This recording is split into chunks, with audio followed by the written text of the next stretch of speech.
남연부주지 드라마 대본 1화. 때는 조선 초기 어느 한적한 마을, 낡은 서재 안에 홀로 앉아 밤새 책을 읽는 한 선비가 있다. 이름은 박생. 학문을 좋아하고 진리를 탐구하기를 즐기는 젊은 선비다. 하지만 세상과는 잘 어울리지 못한다. 불의를 보면 참지 못하고 권력에 아부하지 않으며 옳다고 생각하는 것은 끝까지 주장하는 성격 탓에 주변 사람들과 자주 부딪힌다. 박생.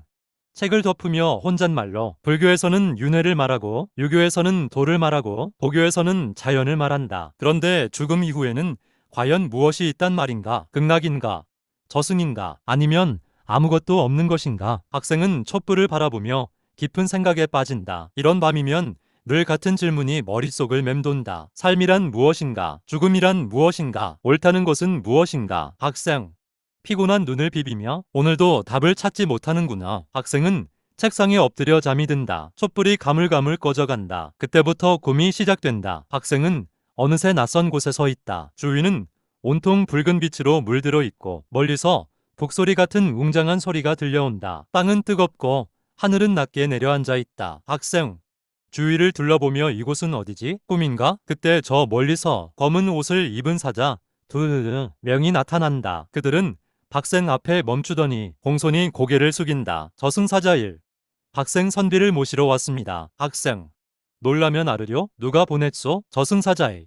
염라대왕. 전하께서 선비를 만나보고 싶다 하십니다. 학생.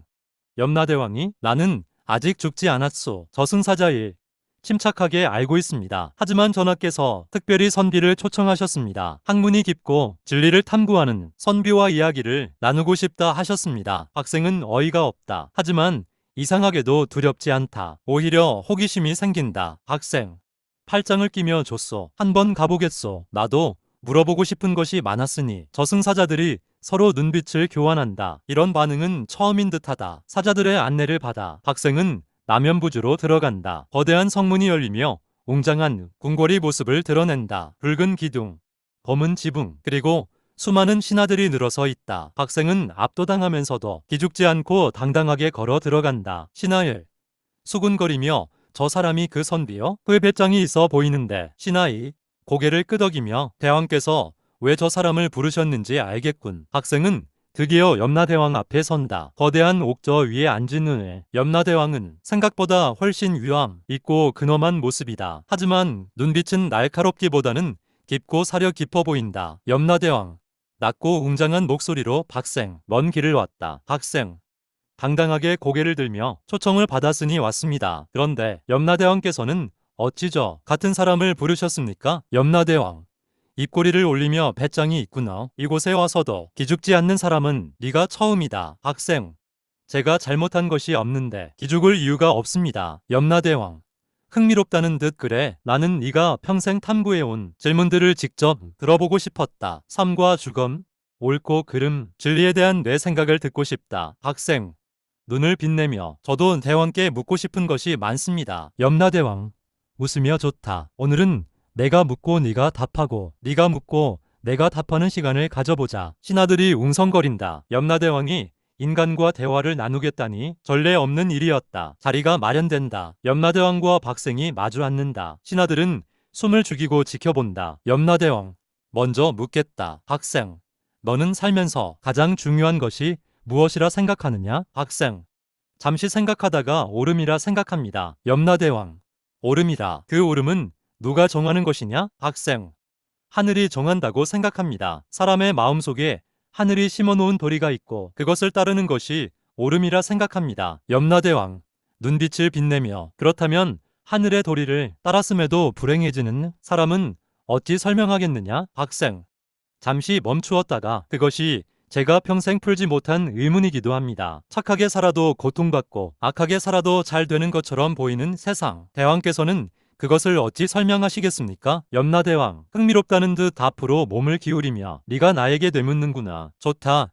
내 답해주겠다. 신하들이 더욱 조용해진다. 염라대왕이 직접 답을 내놓는 것도 전례 없는 일이었다. 염라대왕. 이승에서의 삶은 전체 중 일부일 뿐이다. 한 생만 보면 불공평해 보이지만 모든 생을 합쳐보면 결국 균형이 맞는다. 선한 자는 다음 생에서 그 대가를 받고 악한 자도 마찬가지다. 학생.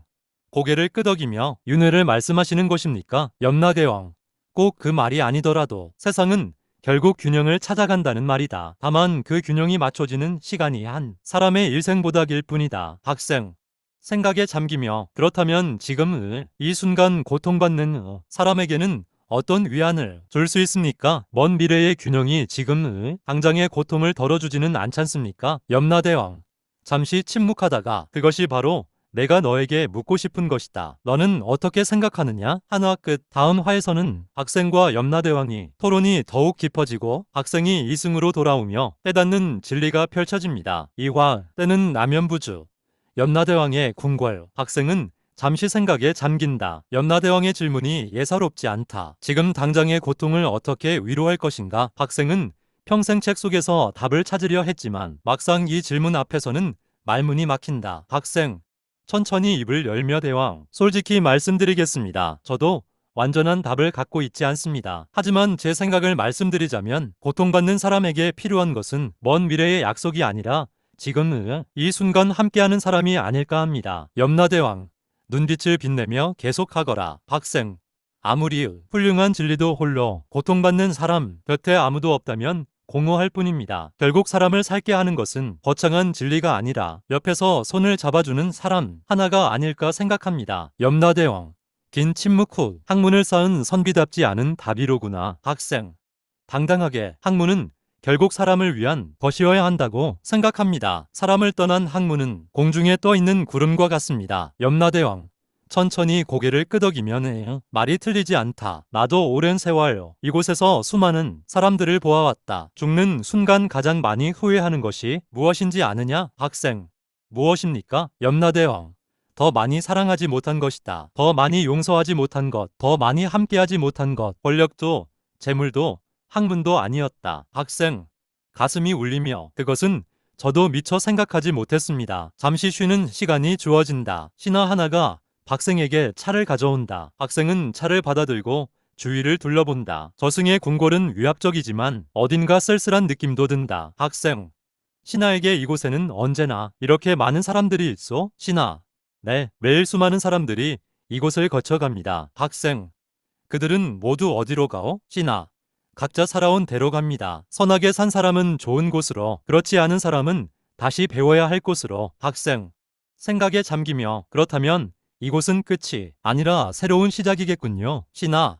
고개를 끄덕이며 선비께서는 참 빨리 이해하시는군요. 토론이 다시 시작된다. 이번에는 박생이 먼저 질문을 던진다. 학생, 대왕, 이제 제가 묻겠습니다. 대왕께서는 수많은 세월 동안 이 자리를 지키고 계신데 외롭지 않으십니까? 염라대왕, 뜻밖의 질문에 잠시 멈추며 외로움을 묻는구나. 재미있는 질문이다. 학생, 대왕께서는 모든 것을 아시고 모든 것을 판단하시는 자리에 계십니다. 하지만 그 무게가 얼마나 무거우실까 하고 생각했습니다. 염라대왕, 오랜 침묵 후 외롭다. 솔직히 말하자면 매우 외롭다. 모든 것을 안다는 것은 모든 것의 슬픔도 함께 안다는 뜻이니까. 학생, 숙연해지며 그러시군요. 염라대왕, 그래서 가끔 너처럼 진심으로 진리를 탐구하는 사람을 만나고 싶어진다. 답을 갖고 오는 사람이 아니라 함께 질문하는 사람을. 학생, 천천히 대왕, 그것이 바로 학문의 본질이 아닐까요? 답을 찾는 것이 아니라 함께 질문하는 것. 염라대왕,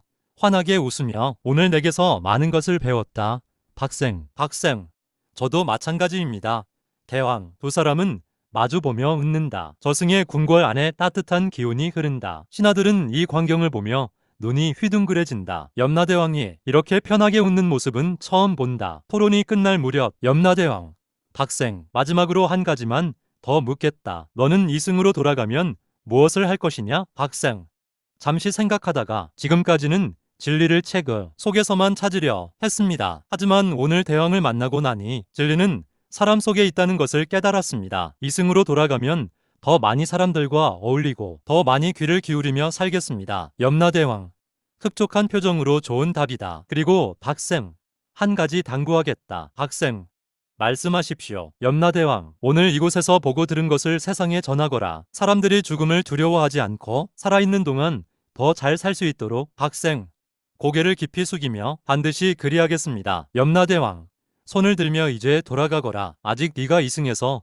할 일이 많이 남아있다. 저승사자들이 나타나 박생을 안내한다. 박생은 염라대왕에게 마지막으로 깊이 절을 올린다. 염라대왕도 조용히 고개를 끄덕인다. 박생이 돌아서서 걸어가는데 염라대왕이 뒤에서 조용히 말한다. 염라대왕, 박생, 돌아보면 해. 염라대왕, 잘 살거라. 진심으로. 박생은 그 말에 가슴이 뭉클해진다. 저승의 왕이 건네는 진심 어린 한마디. 박생은 고개를 끄덕이고 다시 발걸음을 내딛는다. 어느새 박생은 자신의 서재에 앉아있다. 번쩍 눈을 뜬다. 책상 위에 엎드려 잠들었던 것이다. 촛불은 다 타서 꺼져 있고 창문 너머로 새벽빛이 밀려오고 있다. 박생, 손을 바라보며 꿈이었던가. 하지만 꿈치고는 너무나 생생하다. 염라대왕의 목소리, 저승궁궐의 웅장함, 그리고 나눈 이야기들, 모든 것이 선명하게 기억난다. 박생은 천천히 자리에서 일어나 창문을 열어젖힌다. 차가운 새벽 공기가 밀려온다. 저 멀리 동쪽 하늘이 붉게 물들기 시작한다. 박생, 깊게 숨을 들이쉬며 더 많이 사랑하지 못한 것을 후회한다. 대왕의 말씀이 맞소. 박생은 책상으로 돌아와 붓을 든다. 그리고 밤새 꿈에서 나눈 이야기들을 하나씩 적어 내려간다. 염라대왕과의 대화, 깨달은 진리들, 그리고 앞으로 살아갈 따짐들. 해가 완전히 떠오를 무렵 박생은 붓을 놓는다. 책상 위에는 빽빽하게 글이 채워진 종이들이 쌓여 있다. 박생, 미소 지으며 이제 나가야겠다. 사람들 속으로 박생은 두루마기를 단정히 여미고 문을 열고 나선다. 아침 햇살이 박생의 얼굴을 환하게 비춘다. 골목 어귀에서 아이들이 뛰놀고 아낙네들이 웃음소리를 나누고 노인들이 담벼락에 기대어 이야기를 나누고 있다. 박생은 그 모습을 바라보며 오랫동안 서 있다. 평범한 아침, 풍경이 오늘따라 눈물 날 만큼 아름답다. 박생, 마지막이 이것이 진리였구나. 이 평범한 하루하루가. 박생은 환하게 웃으며 사람들 속으로 걸어 들어간다. 두화 끝. 남연부주지. 저승까지 가서 염라대왕과 진리를 토론한 선비의 이야기였습니다.